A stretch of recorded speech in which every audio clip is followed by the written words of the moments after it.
বন্ধুরা এসে গেছি ইতিহাস বিদ্যার্থী টিউটোরিয়াল চ্যানেলে। আজ আমি প্রাচীন ভারতের নারীর সম্পত্তির অধিকার অর্থাৎ স্ত্রীধন নিয়ে বিভিন্ন রকম স্ত্রীধন সম্পর্কে আলোচনা করব। তাহলে আলোচনা শুরু করি। প্রাচীন ভারতের অধিকাংশ শাস্ত্রকার নারীর অর্থনৈতিক অধিকারের প্রশ্নে নানা বিধিনিষেধের কথা বলেছেন। মনু ও অন্যান্য শাস্ত্রকারগণ নারীকে জীবনের প্রতিটি স্তরেই পুরুষের অধীনে থাকার বিধান দিয়েছেন।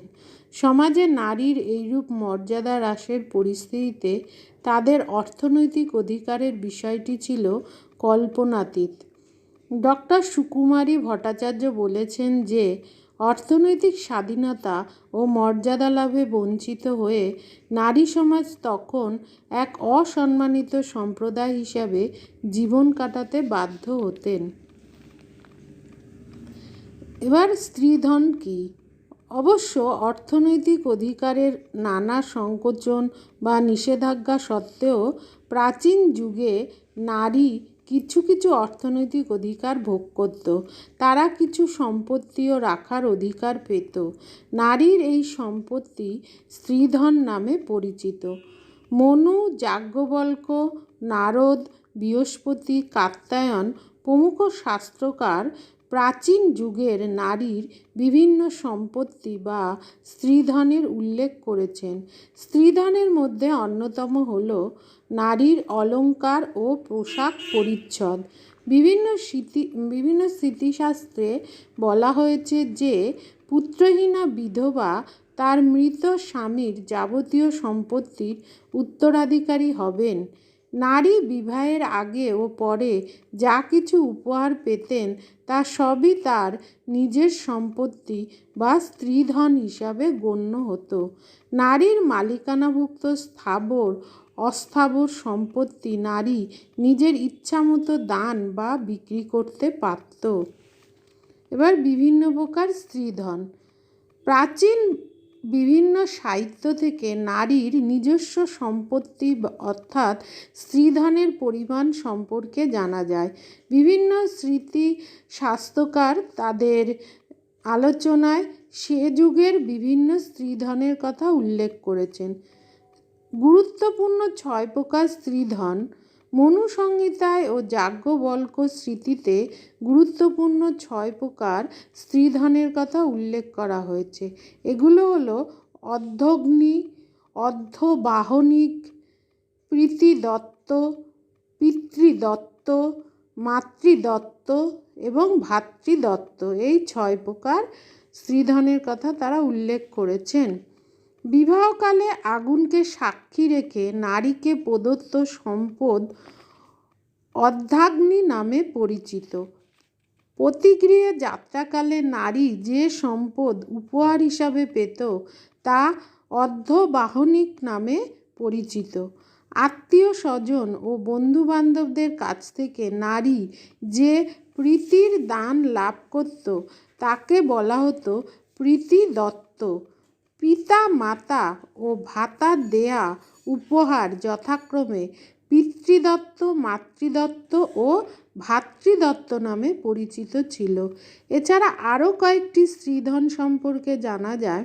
এগুলো ছাড়াও কাত্যায়ন স্মৃতিতে আরও কয়েকটি স্ত্রীধনের উল্লেখ করা হয়েছে।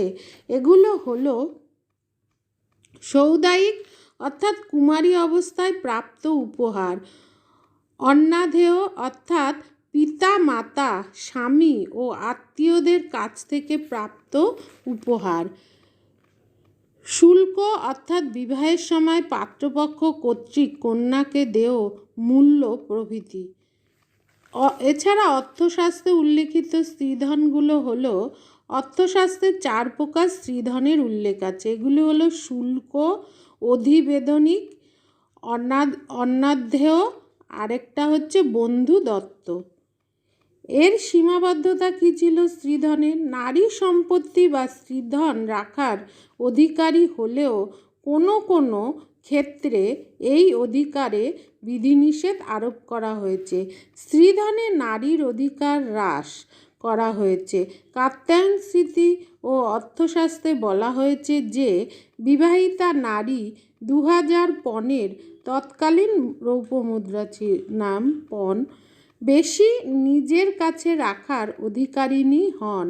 কাত্যায়ন স্বামীর কাছ থেকে স্ত্রীর প্রাপ্ত স্থাবর অস্থাবর সম্পত্তিকে স্ত্রীধন হিসাবে মেনে নিলেও তিনি নারীর নিজের উপার্জিত অর্থকে স্ত্রীধন হিসাবে মেনে নেননি।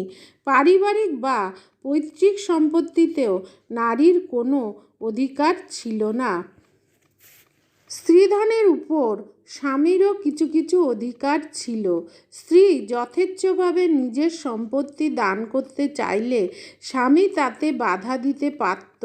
স্বামীর অত্যন্ত প্রয়োজনের সময় স্ত্রীর সম্পত্তি সে নিজে গ্রহণ ও বিক্রি করতে পারত।